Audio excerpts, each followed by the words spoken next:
bienvenue, très bienvenue sur ce plateau de KTO pour notre rendez-vous hebdomadaire face aux chrétiens, spéciale élection européenne.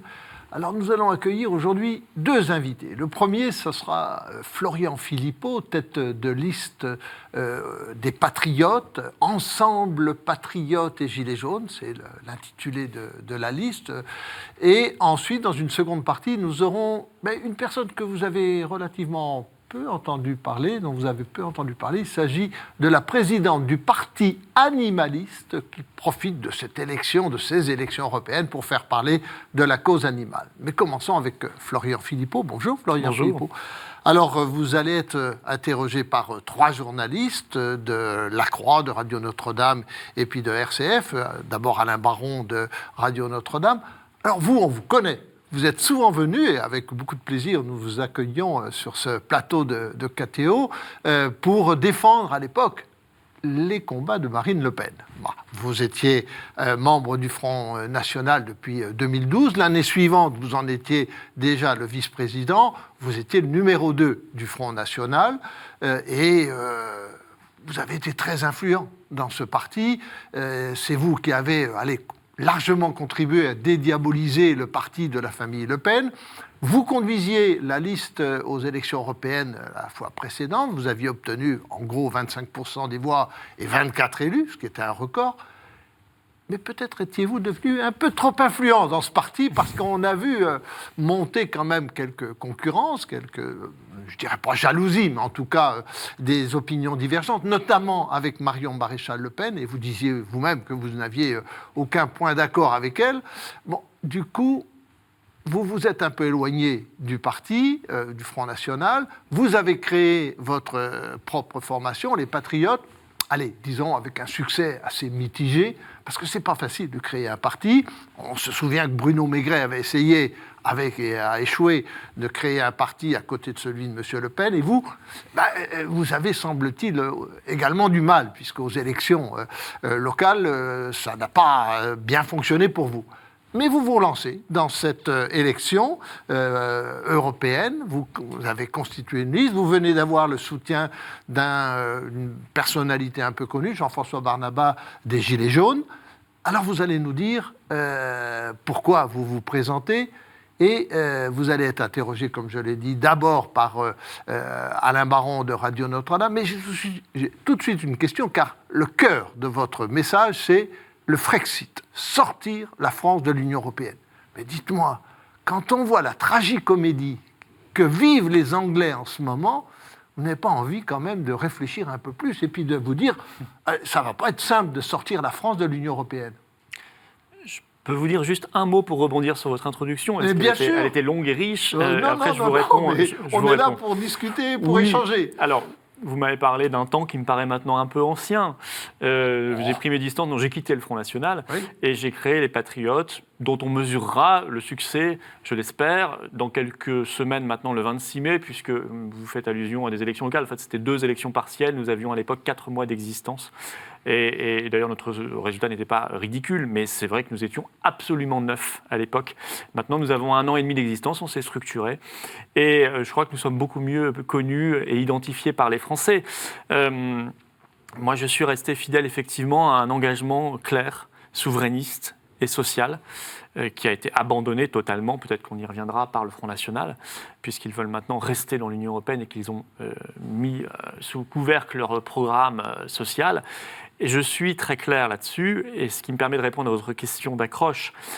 Moi, je regarde la situation britannique de manière, si vous voulez, pragmatique, et sans l'idéologie qu'on retrouve trop souvent en France, parmi certaines castes qui considèrent que depuis le référendum britannique en 2016, il faut tout faire pour faire croire que ça se passe mal, pour faire croire qu'on ne peut pas quitter l'Union européenne, pour faire en quelque sorte un exemple négatif afin que les autres peuples qui voudraient retrouver leur liberté en soient dissuadés.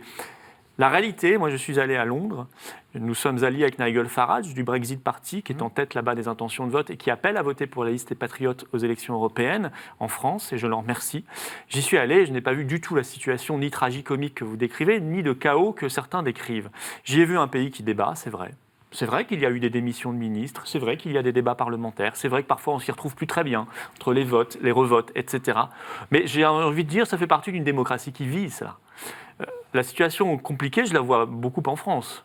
Là-bas, ils n'ont pas tous les samedis des manifestations de gens qui sont très en colère. Là-bas, ils n'ont pas des casses massives, comme on l'a vu encore le 1er mai par d'autres personnes. Là-bas, ils n'ont pas une situation totalement figée politiquement parce qu'en réalité, leurs dirigeants n'ont plus les clés pour agir. Non, c'est une démocratie qui vit et qui veut revivre. Et pour cela, elle a fait le diagnostic partagé, puisque c'était un référendum, qu'il fallait quitter l'Union européenne pour mener une politique économique, pour mener une politique écologique, pour mener une politique migratoire, pour mener une politique industrielle ou commerciale. Et c'est ce qu'ils entament de faire. Leur situation économique, elle n'est pas moins brillante que la situation française ou allemande, 1,4% de croissance. Le chômage est très bas, au plus bas depuis 45 ans. L'immigration d'Europe de l'Est est en train de baisser. Et les salaires augmentent de plus de 3% par an. Honnêtement, on aimerait connaître cette situation en France. Une question d'Alain Baron de Radio Oui, Notre-Dame. M. Philippot, la différence entre la France et la Grande-Bretagne, c'est que la Grande-Bretagne, on l'a souvent dit, était très peu européenne, alors que la France fait partie des fondateurs de l'Union européenne. Vous imaginez vraiment au fond de vous-même la France hors de l'Union ? Ah, je l'imagine très très bien. D'ailleurs, on l'a vécu pendant une très large partie de notre histoire, et ça s'est plutôt mieux passé que la situation actuelle. D'ailleurs, je pense que si la France quitte l'Union européenne, il n'y a plus l'Union européenne. Vu la position centrale, aussi bien politique que tout simplement même géographique ou économique de la France, il ne faut pas se leurrer. Oui, je l'imagine, et je pense que c'est indispensable et que c'est une urgence absolue. Vous savez, on débat, je disais tout à l'heure, on débat de certains sujets en France, sujet intéressant, et je crois que la question des Gilets jaunes a mis sur le devant de la scène des questions importantes, comme la répartition des richesses, par exemple, la justice, ou la question de la démocratie directe. Mais on est en débat, et ça tourne en rond. Et on voit bien qu'on n'avance pas. Comme on parle du chômage, depuis que je suis né, on parle du chômage de masse. Comme on parle des problèmes de pouvoir d'achat, comme on parle de tous les problèmes migratoires de plus en plus. Ça n'avance pas parce que notre pays n'a pas le gouvernail. Parce qu'on est si vous voulez, on a un président de la République qui est dans une voiture, mais en fait, il n'a ni volant, ni accélérateur, ni frein, ni embrayage, il n'a rien. Voilà, peut-être même ni moteur sous le capot. Donc, si vous voulez, il fait semblant de jouer à la voiture. Mais on est un pays qui n'a pas les instruments classiques d'un État-nation à travers le monde et l'histoire traditionnellement, c'est-à-dire un territoire avec des frontières, une monnaie, un budget, des lois souveraines, une armée. L'armée, on l'a encore, mais elle est en piteux état. Voilà ce que c'est un État. Et voilà ce que c'est qu'une démocratie. Et si on n'a pas tous ces leviers-là, on parle dans le vide. C'est pour ça que je dis qu'on doit quitter l'Union européenne et qu'il ne faut pas en avoir peur. Au contraire, ce sera un instrument, ce sera une aventure nationale d'abord, collective, et ce sera un instrument de liberté et de démocratie incroyable. Vous dites vous-même, si la France sortait de l'Europe, il n'y aurait plus d'Europe. Il n'y aurait plus d'Union européenne. L'Europe, c'est un continent. Oui, d'Union européenne, pardon. Et donc, vous pensez que c'est jouable pour la France à l'heure où la Chine affiche sa puissance, l'Amérique aussi, les États-Unis, la Russie aussi, des visées de puissance. Et vous pensez que l'Union européenne morcelée, puisqu'il n'y en aura plus, dans ce cas-là, on sera complètement démunis face à ces grandes puissances? Je ne crois pas du tout. Comment on fait la Corée du Sud vient de déclencher la première... C'est le premier pays dans le monde qui l'a fait, elle vient d'activer son réseau 5G. Donc, à la pointe de la technologie, la Corée du Sud, c'est 51 millions d'habitants. La France, c'est 67, si vous raisonnez par ce critère-là. Le Vietnam vient d'interdire le glyphosate. Nous, en Europe, 500 millions de personnes, on n'arrive pas à se mettre d'accord là-dessus et on l'a prolongé malheureusement. Le Vietnam a pu. La Suisse, qui est sur le continent européen, je crois que c'est moins d'habitants que la Belgique, c'est quelques millions d'habitants, enfin moins de 10 millions, c'est un pays qui est prospère, qui commerce, on ne peut pas dire que ce soit un pays qui soit fermé sur lui-même. Donc si vous voulez, et c'est d'ailleurs le pays qui est en tête pour la transition écologique sur la planète, si vous voulez, je pense que le critère aujourd'hui justement dans la mondialisation, ce n'est pas d'être big is beautiful, d'être le plus gros possible. Je pense que le critère, c'est d'être agile, d'être conscient de ses intérêts. Or, l'Union européenne ne peut pas être consciente de ses intérêts par définition, puisqu'ils sont divergents, ils sont contradictoires. La Pologne, par exemple, et la France n'ont pas les mêmes intérêts sur le travail détaché. L'Allemagne et la France n'ont pas les mêmes intérêts sur la monnaie. On peut multiplier comme ça les exemples. Et donc, forcément, on arrive tout le temps à une espèce de politique soit moyenne, soit allemande, plutôt, parce que c'est la puissance dominante, qui n'est pas conforme à nos intérêts. Or, si on est une puissance qui maîtrise sa politique, alors on peut mener une politique conforme à nos intérêts nationaux, et donc on est meilleur. en fait. On est bien meilleur. Et ça, j'en suis persuadé, et d'autant que je pense que la France doit réinventer un projet qui est mondial, parce que la France est un pays mondial.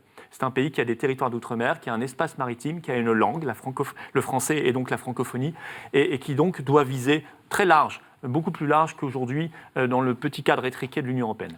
Si vous êtes élu au Parlement de Strasbourg, avec qui vous allez vous allier?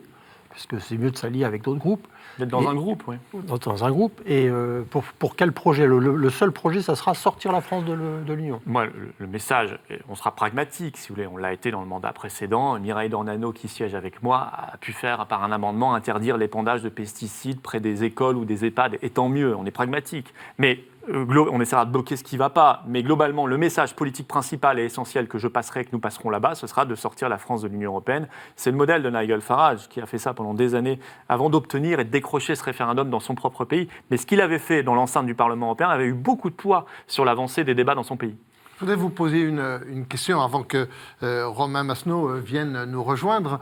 De quel vote avez-vous été le plus fier au Parlement européen? À quoi vous êtes-vous senti utile lors de la dernière législature? Je crois que je viens de le citer. Ouais. Donc je suis désolé, j'ai devancé votre question. Oui. Non, je pense qu'effectivement, c'est un beau succès patriote quand Mireille Dornano, qui est coordinatrice de la commission pesticides au Parlement européen, a pu faire passer à 550 voix cet amendement anti-pesticides. Maintenant, il va falloir trouver des leviers d'application concrets. Mais c'est vrai que c'était une belle bataille contre les lobbies. Nous, on a vu ce que c'était que les lobbies, si vous voulez, les Monsanto et tout ça, les lobbies chimiques, on les a vus véritablement. On a vu tout ce qu'ils faisaient pour essayer de bloquer les choses. On est d'ailleurs heureux, tous les eurodéputés français ont voté pour cet amendement, sauf ceux du Front National. Raison de plus de les avoir quittés.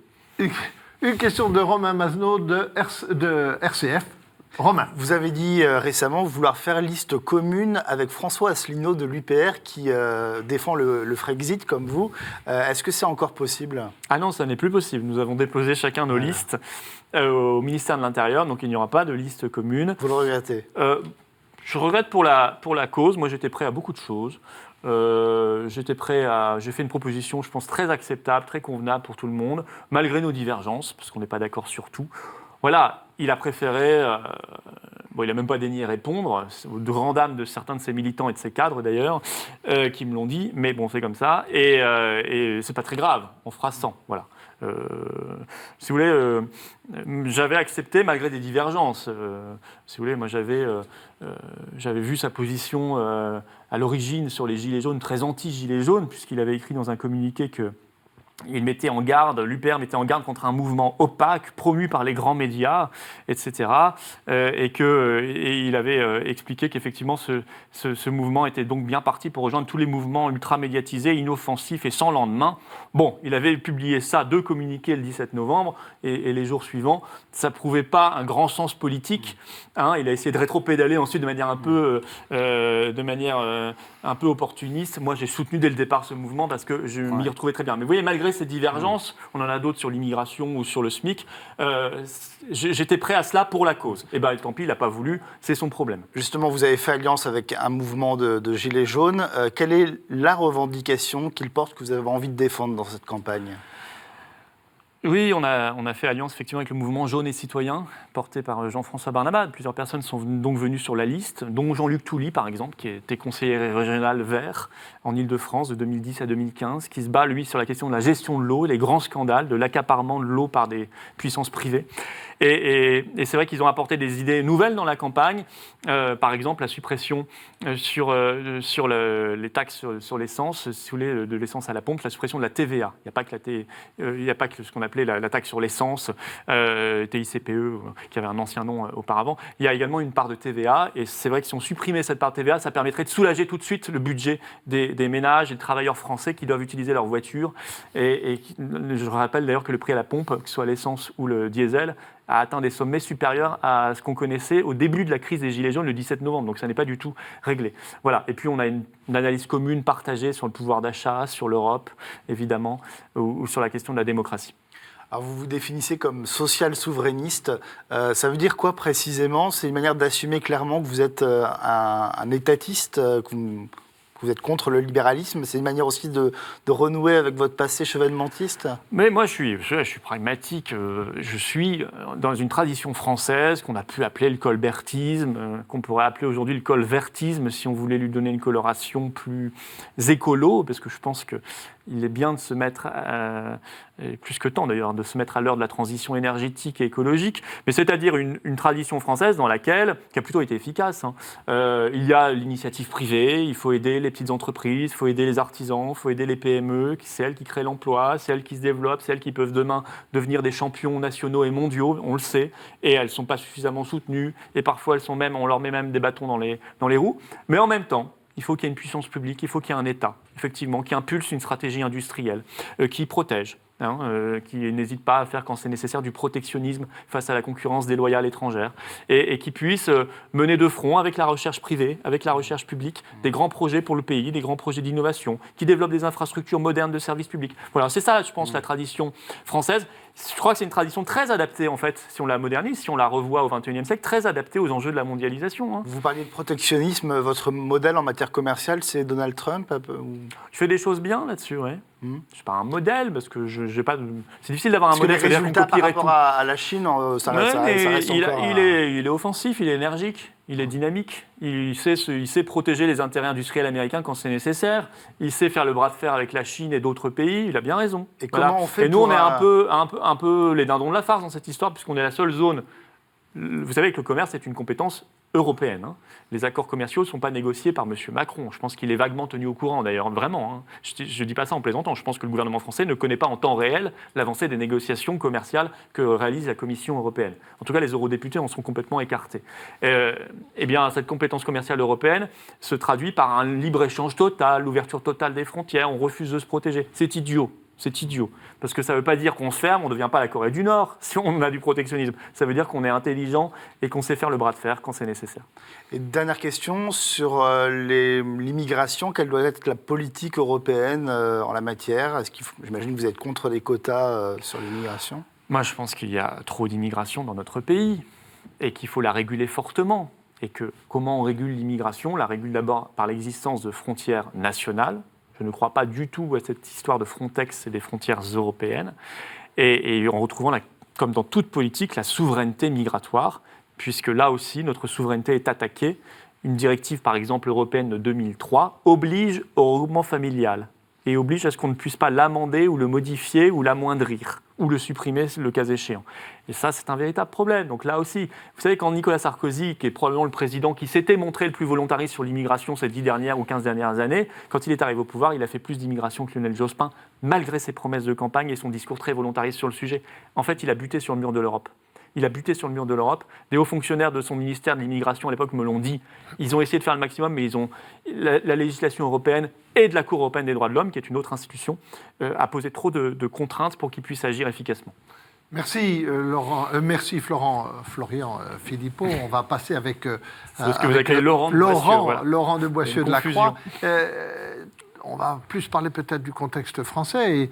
Et qu'avez-vous pensé de l'intervention du président Macron? Est-ce qu'il a répondu à une partie des revendications des Gilets jaunes et autres sur la proportionnelle, sur un référendum d'initiative partagée plus large?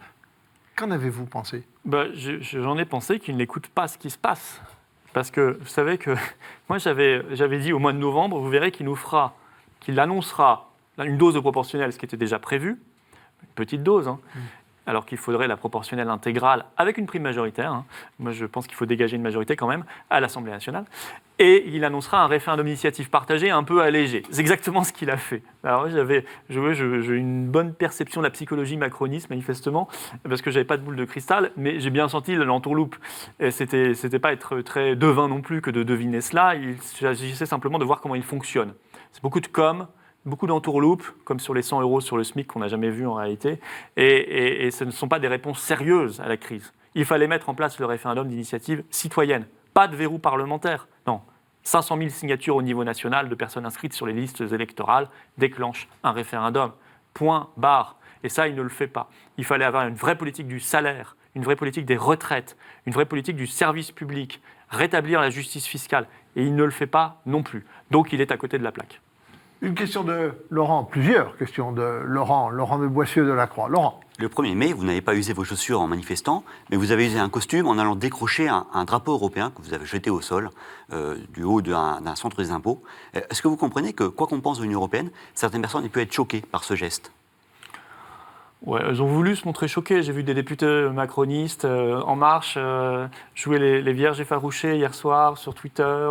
D'ailleurs, tous au même moment. Ils ont dû recevoir, à mon avis, un mail d'En Marche avec des éléments de langage et ils ont tous recopié le même tweet.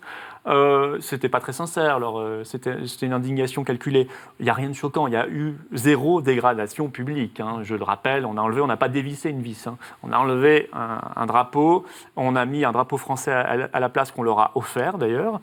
Et on n'a pas du tout dégradé le drapeau européen, on l'a mis dans la boîte aux lettres. C'est le symbole que oui, la mais le question symbole, symbolique. si vous voulez, je pense qu'on peut parler du fond. Pourquoi on a fait cela ? Pourquoi j'ai fait cela ? Et pourquoi il y a beaucoup de gens qui m'ont écrit en me soutenant, qui ont relayé, y compris, je vois maintenant, on en parle beaucoup au Royaume-Uni aujourd'hui, mais parce que c'est un symbole incroyable, ce drapeau européen. Il était dans la Constitution européenne de 2005, qui a été rejeté par référendum. Et donc c'était rejeté aussi, puisque les Français avaient dit non à 55%. Eh bien pourtant, on nous l'impose de plus en plus, on nous le met à côté du drapeau national, du drapeau de la République, du drapeau de la France, qui est le seul légitime. Voilà. Et donc moi j'ai voulu remettre les points sur les i comme je l'ai dit. Et par ailleurs, centre des impôts, c'était symbolique aussi, parce que l'Europe, elle nous coûte très cher. L'Union européenne, chaque année, nous prend 10 milliards de plus que ce qu'elle nous rend. 10 milliards de plus que ce qu'elle nous rend, c'est plus de 140 € par Français. Alors quand on cherche de l'argent pour les EHPAD, quand on cherche de l'argent pour les hôpitaux, pour les gendarmeries, et qu'à côté de cela, ou les retraites, qu'on nous dit qu'on verse 10 milliards par an et que personne n'a le droit d'en débattre parce que c'est la sacro-sainte Union européenne, moi je mets les pieds dans le plat et je dis attendez, stop, là il y a de l'argent et on doit le récupérer pour ceux qui en ont vraiment besoin. Laurent.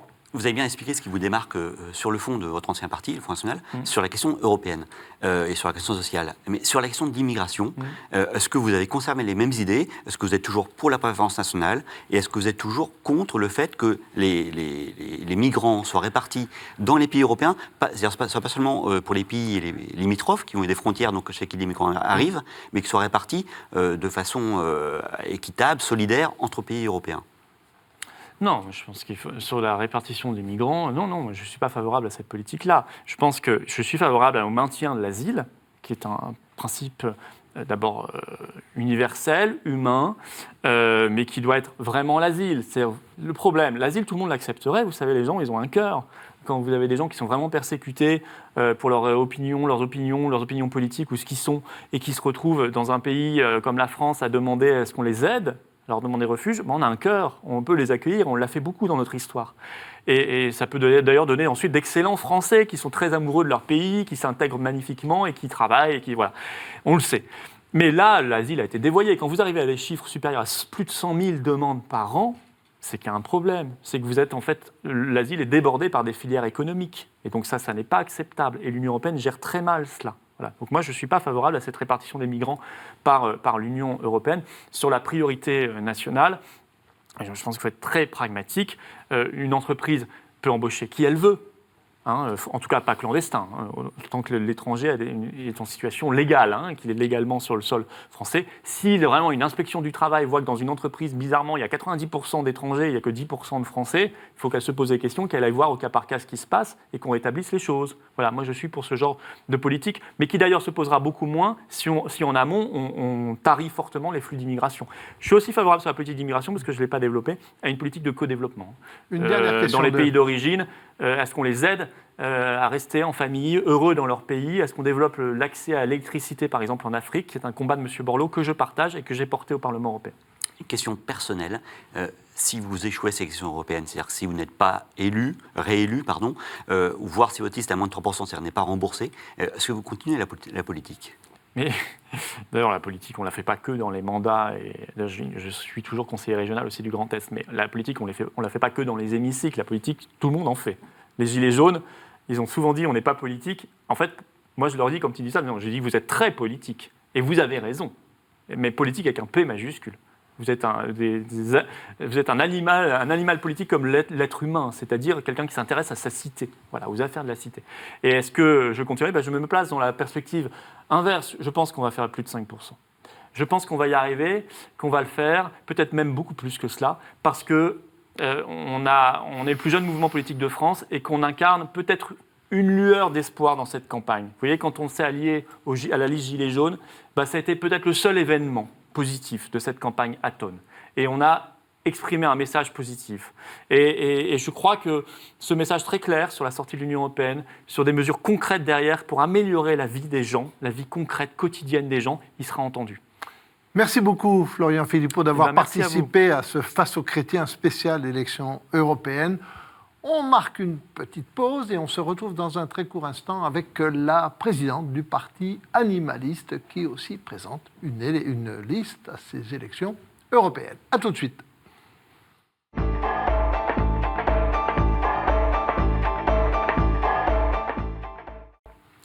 Retour sur ce plateau de KTO pour notre rendez-vous Face aux chrétiens. Et pour cette seconde partie de cette émission spéciale européenne, nous allons accueillir la présidente du parti animaliste, Madame Hélène Touy, qui est avocate, et elle sera interrogée par Romain Mazenot de RCF, par Alain Baron de Radio Notre-Dame et Laurent de Boissieu de La Croix. Alors, tout à l'heure, Madame Touy, je disais en présentant l'émission que vous étiez peu connue. C'est tout à fait naturel puisque votre parti n'a que 3 ans. Vous êtes avocate au barreau de Bordeaux. Alors ce parti animaliste a présenté 142 candidats aux dernières législatives, essentiellement des femmes d'ailleurs, parce qu'on a l'impression que les femmes sont plus sensibles à la cause animale. Vous aviez obtenu un score très modeste, puisque c'était 1% des voix, 1,1% des voix. Et là, vous vous relancez dans le combat. Je précise que vous êtes avocate à Bordeaux, que vous avez aussi présidé un comité de défense des étrangers, toujours au barreau de Bordeaux, où vous vous battiez dans le cadre des rétentions administratives des étrangers. Et d'une certaine manière, c'est tout à votre honneur que de défendre des causes difficiles, ceux des animaux, ceux aussi des étrangers. Alors pourquoi ? Parce que franchement, beaucoup de gens se demandent ce que vous venez faire dans ces élections européennes. Tout de même, est-ce que l'élection européenne, c'est pour parler de l'Europe, de la construction européenne, de la relance de l'Europe ? Que viennent faire les animaux là-dedans ? Eh bien, tout d'abord, bonjour et merci de m'inviter. Les animaux doivent être une partie intégrante du débat politique et des politiques publiques. Si le parti animaliste a été créé, c'est parce que cela répond à un déni de démocratie qui pèse sur la question animale. On voit, tous les sondages d'opinion le montrent, sondage après sondage, année après année, que de plus en plus de citoyens sont sensibles à la cause animale. 89% trouvent que c'est une cause importante selon le dernier sondage IFOP.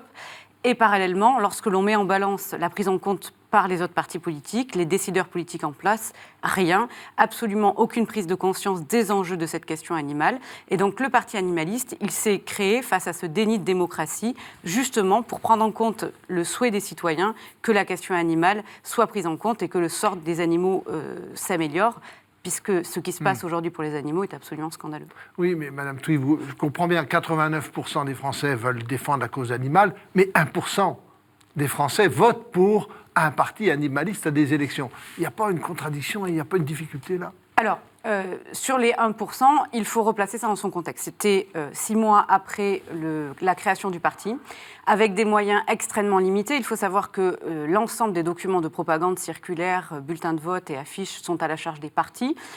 Donc ça veut dire que ce sont les individus, les particuliers par leurs dons, qui doivent financer ces coûts-là. Donc ce sont des coûts extrêmement importants, coûts qui ont limité notre participation aux élections législatives de 2017. Nous avons pu être présents que dans un quart des circonscriptions, comme vous l'avez rappelé. Pas parce que nous n'avions pas assez de candidats, très loin de là, nous avions énormément de demandes de candidature, mais pour des raisons budgétaires. Et la vraie difficulté qui fait que l'on obtient effectivement 1,1%, c'est la difficulté d'accéder réellement aux citoyens, que les citoyens nous connaissent, et pour se faire connaître, il faut avoir des moyens. Eh bien, pour vous faire connaître, une question de Romain Mazenot de RCF. Romain. Quelles sont les nouvelles lois, les nouvelles normes que vous défendez au niveau français, mais peut-être surtout au niveau européen, dans cette campagne européenne, pour défendre les animaux ? Alors, on pense qu'il faut déjà agir par étapes et qu'il y a des mesures qui sont prioritaires sur lesquelles il faut absolument aller, notamment dans le cadre de l'Union européenne. Alors, ce que je voudrais dire, c'est que l'Union européenne est un vecteur d'amélioration des animaux, de la protection animale. La France est très peu ambitieuse, voire très en retard sur la question animale. C'est toujours au dernier moment qu'elle transpose, par exemple, les directives de protection animale et que sous la pression de l'Union européenne. Donc, l'Union européenne joue un rôle absolument important et ce qui rejoint la question qui m'a été posée, pourquoi le Parti animaliste se présente aux élections européennes. Alors, parmi les mesures qui nous semblent prioritaires, il y a tout d'abord mettre fin aux pratiques qui sont le plus génératrices de souffrance pour les animaux, notamment dans les élevages. Par exemple, la castration à vif des porcelets, qui avait fait l'objet d'un amendement dans le cadre de la loi Egalim, mais qui a été rejeté. Également, la fin de l'écornage. Également, la fin des cages, qui était une promesse du président Emmanuel Macron qui n'a pas été tenue. Des cages. Cages. Voilà, de l'élevage en cage pour les poules, les cochons ou les lapins, par exemple. Pour les poules, les personnes ne se rendent pas compte, mais une poule pondeuse en cage vit dans l'équivalent d'une feuille A4. Voilà les conditions de vie de plusieurs millions de poules en France. Donc ça, c'est des mesures qui nous semblent essentielles. Il y a évidemment la question de la PAC. La PAC, c'est une politique qui est majeure au sein de l'Union européenne. 43% du budget de l'Union européenne concerne la PAC. Et ce que l'on propose, c'est que l'on réoriente ces subventions de la PAC et qu'on repense la politique agricole commune. Par exemple, en réorientant les subventions de la PAC vers l'agriculture végétale. Ça rejoint aussi la question du dérèglement climatique, la question de la chute de la biodiversité et de notre modèle économique et alimentaire qui n'est pas viable. Aujourd'hui, la PAC, pour l'instant, elle n'entretient que l'élevage, alors qu'on voit bien que l'élevage est responsable d'un dérèglement climatique, de gaz à effet de serre, de déforestation.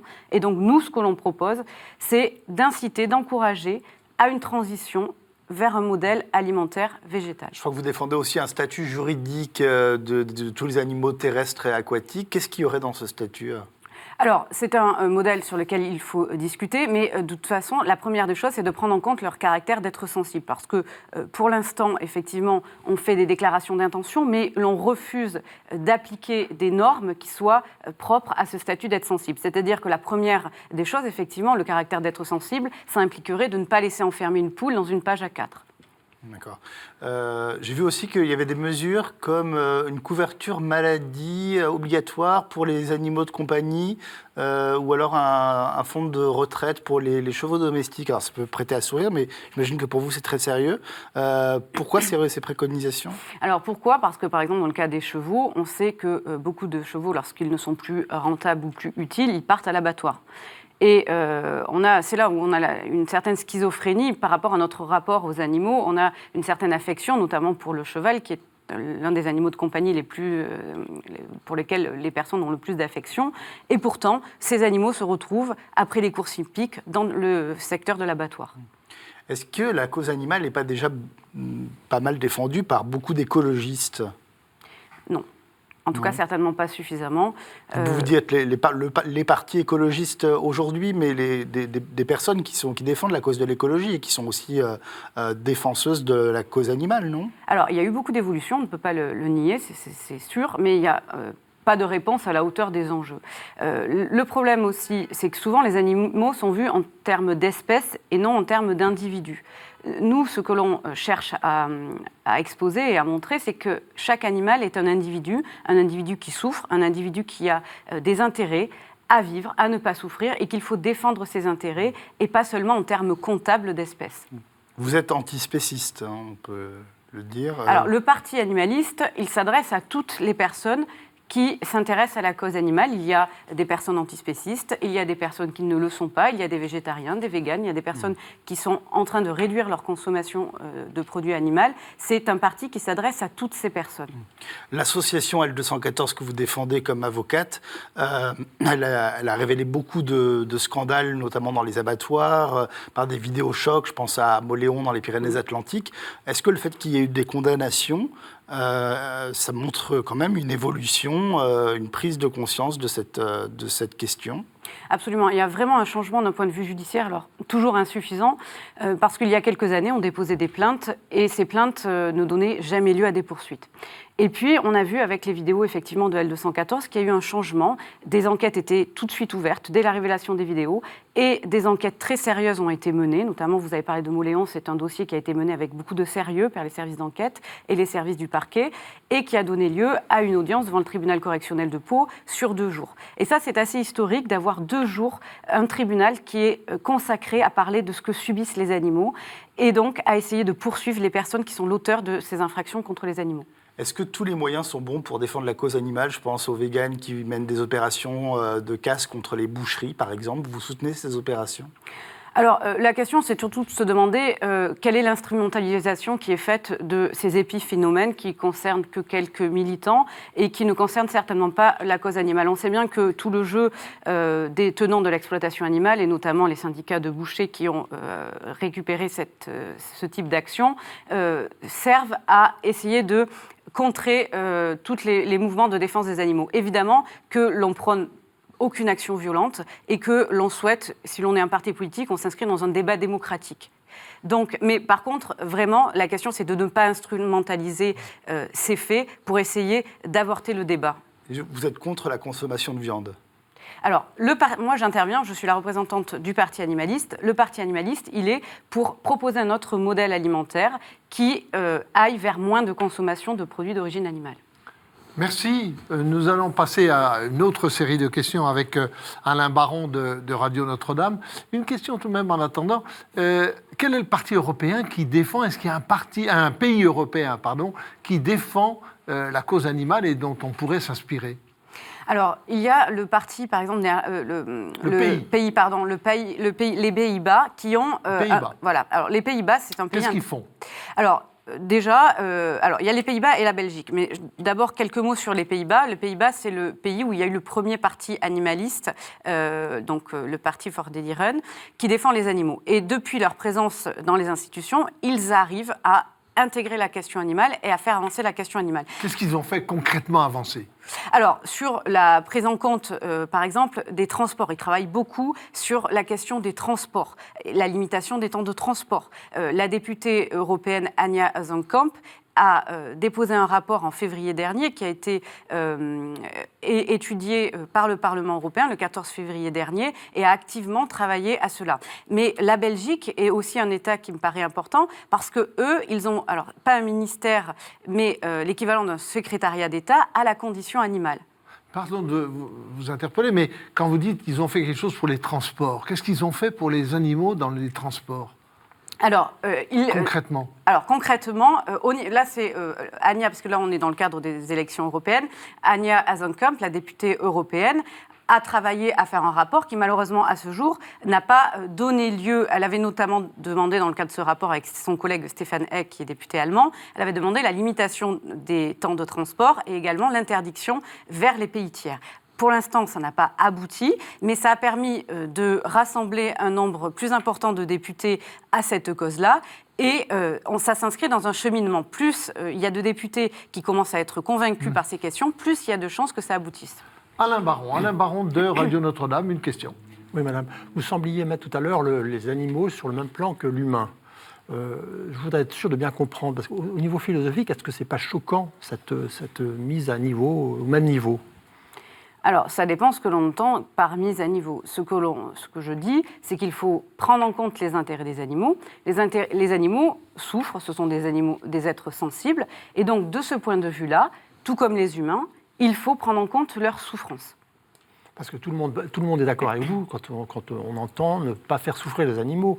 Mais voilà, après, ça va. Vous allez jusqu'où dans cette défense des animaux ? Alors, on va dans le cadre du programme pour les européennes, ce qu'on a dit, c'est se concentrer sur plusieurs mesures qui nous paraissent prioritaires. On peut aller par étapes. Donc, la première étape, c'est ce que j'ai indiqué, c'est se concentrer, par exemple, sur la fin des mesures qui sont le plus génératrices de souffrance et qui recueillent aussi un écho extrêmement favorable dans l'opinion publique. Pour, par exemple, les cages, l'élevage des poules en cage, il y a plus de 80% des citoyens qui sont favorables à cette interdiction. Donc, on se focalise sur ces mesures qui recueillent beaucoup d'opinions favorables. Alors, vous parliez des Pays-Bas qui sont, semble-t-il, moteurs dans ce domaine. Est-ce qu'il y a d'autres pays où il y a des lois que vous pourriez me citer en exemple qui défendent efficacement les animaux ?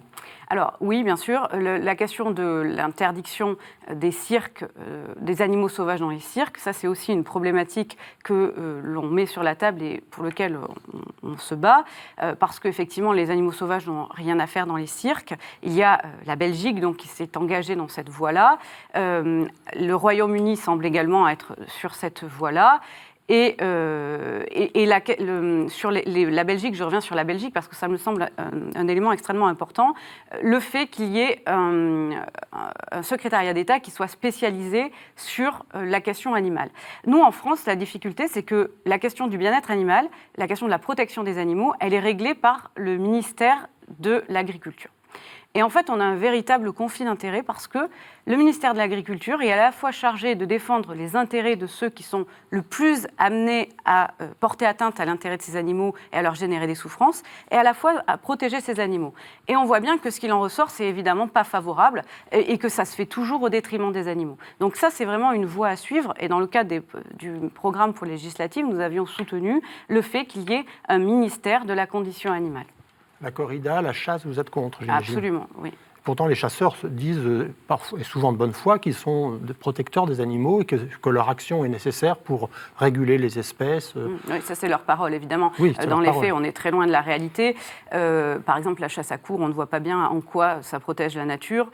Lorsque l'on voit les conditions, pour ne citer que la chasse à courre, mais évidemment d'autres pratiques de chasse sont extrêmement scandaleuses, les animaux sont apeurés, sont épuisés par des meutes de chiens, sont tués dans une extrême cruauté, il n'y a absolument aucune nécessité dans ce cadre-là et c'est absolument injustifiable. Il n'y a pas que la chasse à courre, il y a aussi la chasse à tir normale. On sait qu'on fait face à une recrudescence de sangliers.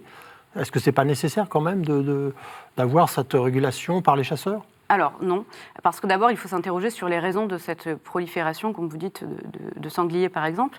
La raison de la prolifération, c'est d'abord qu'on nourrit les animaux, donc forcément ils se reproduisent, et on les nourrit pour pouvoir les chasser. Et d'autre part, il y a des lâchers de sangliers, des lâchers la plupart du temps irréguliers. On sait bien qu'il y a des élevages de sangliers en France.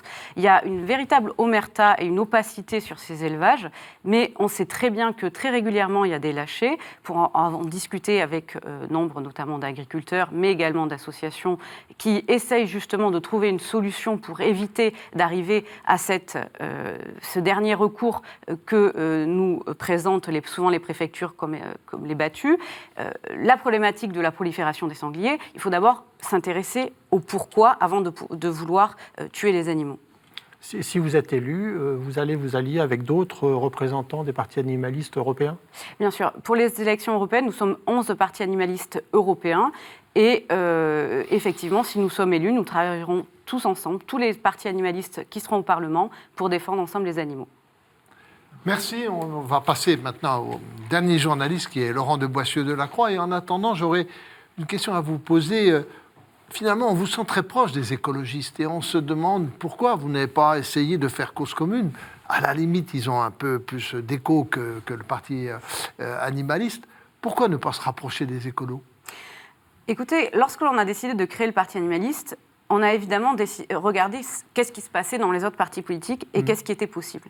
Créer un parti politique, c'est énormément de temps, un investissement énorme pour un parti qui a très peu de moyens. Donc tout repose sur du temps bénévole, sur nos week-ends, nos soirées, nos nuits. Donc c'est un investissement énorme. Si l'on a fait ce sacrifice et cet investissement, c'est parce qu'aucune des formations politiques existantes ne répondait à l'enjeu de la protection des animaux et à l'impératif et à l'urgence que présente la situation des animaux aujourd'hui. Donc on aurait évidemment souhaité que des partis prennent en compte, comme nous le faisons, la question animale. Alors clairement, ça a évolué. On voit bien qu'au fur et à mesure des années, il y a une prise en compte qui commence à s'amorcer. Et vraiment, c'est très bien. Nous, ce que l'on dit souvent, c'est que la cause animale, ce n'est pas un fonds de commerce. On ne cherche pas à garder notre petite chasse gardée, si vous me passez l'expression. Au contraire, on veut que la question animale, elle irrigue l'ensemble des partis politiques, l'ensemble des sensibilités politiques, pour lui donner une véritable chance d'avancer. Laurent de Boissieu de la Croix. Si nous, êtres humains, avons des droits fondamentaux, c'est notamment un héritage biblique. L'homme a l'image et la ressemblance de Dieu. Or, vous, dans votre programme, vous voulez conférer des droits fondamentaux aux grands singes. Est-ce que vous comprenez, vous voulez vous adresser à tous ceux qui s'intéressent à la cause animale, à la sensibilité animale, est-ce que vous comprenez que pour des judéo-chrétiens, c'est une rupture philosophique, anthropologique, qui est difficile à accepter? Que ça soit difficile, je l'entends parfaitement, mais c'est une réflexion à avoir sur la notion d'éthique et la notion de justice. C'est une question à se poser de comment est-ce qu'on considère l'autre. Et l'autre, quand je parle l'autre, je ne parle pas seulement l'autre individu humain, mais l'autre individu animal. Il faut élargir notre champ. Considérer que l'animal est un individu, c'est là la rupture fondamentale, qui est une rupture avec tout l'héritage judéo-chrétien. Oui, mais c'est peut-être une rupture qui est nécessaire aussi. Vous l'assumez? Oui. Très bien. Pour rebondir sur ce que disait mon confrère Dominique Gerbeau, au Parlement européen, il y a en effet déjà un élu du parti néerlandais qui est votre parti frère. Il siège aujourd'hui dans quel groupe? Est-ce que vous pouvez le rappeler aux téléspectateurs et aux auditeurs? Et est-ce que vous irez dans quel groupe irez-vous si vous êtes élu? En effet, M. Jadot conduit une liste écologiste déjà. Est-ce que vous serez prêt à siéger dans le groupe que lui? Alors actuellement, Anja Zokamp, donc la députée européenne, et le député allemand Stefan Eck, il y a aussi un député animaliste, siègent à la GUE, donc c'est la gauche nordique. C'est le groupe qui correspond aujourd'hui en France à la France insoumise. Il faut le dire. Oui, plutôt, mais pas exactement. C'est pas tout à fait similaire. C'est France insoumise, Parti communiste. Ouais. Alors, pour des raisons très claires, c'est que c'est l'un des seuls groupes politiques où les députés ont une liberté totale de vote. Pour les autres groupes politiques, il y a des consignes de vote, et c'est assez d'ailleurs déplorable quand vous assistez aux séances du Parlement européen, où chaque député a sa petite case de cocher sur le vote qu'il doit faire. Et vraiment, on s'interroge sur l'indépendance et la réflexion qui est menée par chaque député sur les votes qu'il fait. À la GUE, c'est la raison pour laquelle Anja Zokamp a choisi ce groupe politique, il n'y a aucune consigne de vote et chaque député vote en fonction de ses convictions et surtout de la cause pour laquelle il a été élu au Parlement européen. Je ne sais pas quel sera le groupe que rejoindrait le Parti animaliste parce que, vu qu'il y a 11 partis animalistes à ces élections, on peut tout envisager et réfléchir de toute façon ensemble à quel sera le groupe qui sera le plus favorable à défendre la cause animale, la cause qui nous occupe tant. Concrètement, votre objectif dans cette campagne, c'est de faire avancer vos idées animalistes, ou c'est de siéger. Ce que je veux dire, c'est que les écologistes ont commencé d'abord sans avoir d'élus, mais c'est parce qu'ils sont augmentés électoralement que les autres partis sont mis à s'y intéresser à l'écologie. Et est-ce que finalement, au bout du compte, votre parti ne devrait peut-être pas plutôt être une association qui pèse dans la société plutôt qu'un parti politique qui se présente aux élections? Alors, les associations, elles ont existé avant le Parti animaliste, elles continuent d'exister. Et elles sont fondamentales, elles jouent un rôle extraordinaire dans le fait que la question animale est avancée et dans le fait qu'il y ait un verrou, clairement, qui a sauté sur la question animale dans l'opinion publique, dans les médias. Ils ont été efficaces. Bien sûr, mais ce n'est pas le même champ d'intervention. Le milieu associatif ne peut pas changer les lois, je ne vous l'apprends pas. Donc, pour changer les lois, il faut se situer sur le niveau politique. Et la stratégie du Parti animaliste, elle est double. Elle est, comme tout parti politique, évidemment d'avoir des élus. Mais le Parti animaliste, il est conscient aussi de la difficulté du mode de scrutin et qui fait que, par exemple, la clause barrage, qui est un véritable scandale démocratique, qui fait que si l'on n'a pas 5%, on ne peut pas avoir des élus. On est un des rares pays d'Europe où il y a cette clause barrage. Nos amis allemands, nos amis espagnols n'ont pas cette clause barrage. Avec un pourcentage de 1%, ils peuvent avoir un élu. Si l'on avait les mêmes règles en France, on aurait sans contexte des élus. On pense que l'on peut faire 5%, on a tous les jours de nouveaux soutiens, le mouvement est en train de prendre, et nous pensons effectivement que l'objectif c'est d'avoir des élus, mais le second objectif que poursuit le Parti animaliste, comme je l'ai indiqué, c'est que la question animale irrigue l'ensemble des formations politiques. Comme le parti il est monothématique sur la question animale, le vote pour le Parti animaliste, il est sans ambiguïté pour la question animale, et il peut être clairement identifié par les autres formations politiques comme un vote pour les animaux. S'ils ne veulent pas perdre des voix ou arrêter d'en perdre ou en gagner, il faut qu'ils s'intéressent à cette question animale. Vous l'avez dit, pour changer les lois, il faut avoir des élus au Parlement. Pour changer les choses de façon à une plus grande ampleur, il faut être président de la République, par exemple, ou avoir des ministres. Est-ce que vous voulez continuer dans votre lancée et avoir un candidat à l'élection présidentielle de 2022 ? Alors, se prématurer, rien n'est exclu à ce jour. Rien n'est exclu, donc c'est quelque chose que vous envisagez, pour vous peut-être personnellement d'ailleurs. C'est absolument, tout est possible. Pour l'instant, aucune décision n'est arrêtée. Ce sera le parti qui décidera de cette décision. D'accord. Vous avez des contacts tout de même avec les autres partis écologistes, notamment Europe Écologie Les Verts ou l'Alliance écologiste indépendante ou le Mouvement écologiste indépendant, où vous travaillez un peu avec eux ou de façon complètement séparée? Alors, en indépendant, on souhaite vraiment être indépendant parce que ça nous paraît être vraiment important dans le cadre d'une élection de rester indépendant et de rester sur la ligne de la cause animale, de ne pas dévoyer la cause animale. Nous considérons qu'il y a dans beaucoup de partis politiques des personnes qui sont très sincèrement engagées pour les animaux, et heureusement, parce que ces personnes-là peuvent en interne essayer de faire avancer la question animale, et quelque part le parti animaliste les aide aussi, parce qu'ils peuvent en interne dire, écoutez, soyez plus ambitieux sur la question animale, parce que regardez, sinon à côté, vous allez perdre des voix. Il y a le parti animaliste qui est là, lui, pour défendre les animaux. Et il y a de plus en plus de citoyens qui considèrent que la question animale pourrait déterminer leur vote. 37% dernier sondage IFOP. Donc vraiment, on est sur une cause qui monte. Les citoyens sont en quête de sens, clairement, les électeurs. Beaucoup s'interrogent sur l'abstention. On voit bien qu'ils ont l'impression que voter n'a plus aucun sens pour eux. Et moi, ce que j'ai envie de leur dire, c'est que voter pour le parti animaliste, c'est un vote qui a du sens, c'est pour voter pour les animaux. Donc ce vote-là, il sera regardé aussi par les autres formations politiques. Vous avez dit que vous étiez indépendant. Est-ce que vous resterez indépendant à tous les scrutins, y compris les élections locales? Alors, on va y aller step by step. Aujourd'hui, nous sommes indépendants. Je ne peux pas présumer de la suite, mais en tout cas, pour l'instant, le parti souhaite rester indépendant. Une question que beaucoup de gens se posent, d'où viennent les financements? Parce que ça coûte cher, les élections européennes. Vos financements viennent d'où? Alors, quasi exclusivement des donateurs.